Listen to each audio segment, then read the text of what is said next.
Hi friends, welcome to my channel. అందరికీ నమస్కారం అండి. కొత్తగా ఎవరైతే చూస్తుంటారో ప్లీజ్ సబ్స్క్రైబ్ అయితే చేసుకోండి ఫ్రెండ్స్.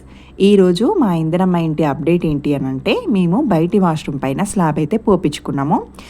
యాక్చువల్గానైతే మేము రేకులే వేయించేసేద్దాం అనుకున్నాము, సింపుల్గా అయిపోతుందని చెప్పి. బట్ మా మేస్త్రీలు అయితే వద్దన్నారు. అండ్ ఎందుకు అని అంటే, ఇటు సైడ్ కోతులు అయితే చాలా ఉంటాయి. సో వాటి వల్ల రేకులకి హోల్స్ పడడము, ఇలా కొన్ని రోజులకు మళ్ళీ అవి తీసేయాల్సి రావడం అయితే అవుతుందంట.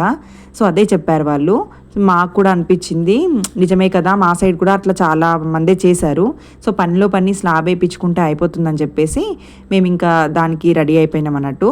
సో దీనికోసం మళ్ళీ మేమైతే ఐరన్ తెప్పించుకున్నాము. తర్వాత పలకలు ఏంటంటే సెంటరింగ్ వేస్తున్నప్పుడు తెప్పించుకుంటారు కదండి, వేస్తారు కదా పలకలు, ఆ పలకలు అయితే తెప్పించుకున్నాము రెంట్కి.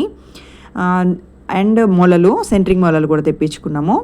సో ఐరన్ వచ్చేసి మేము 6mm బార్స్ వచ్చి 2 బార్స్ తెప్పించుకున్నాము, 8mm బార్స్ వచ్చి 1 బార్ తెప్పించినామండి.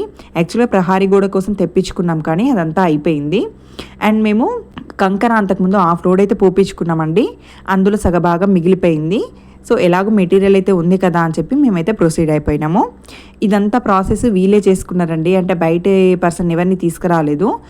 అంటే ఐరన్ కట్ చేసుకోవడం దగ్గర నుంచి అన్నీ వీళ్ళే చూసుకున్నారు. కాబట్టి వీళ్ళు సెట్ చేసుకొని అదంతా పోసేసరికి ఆల్మోస్ట్ హాఫ్ డే కంప్లీట్ అయిపోయింది. సో ఇలా ఈ కర్రలు అయితే ఒక 2 days ఉంటే సరిపోతుందంట.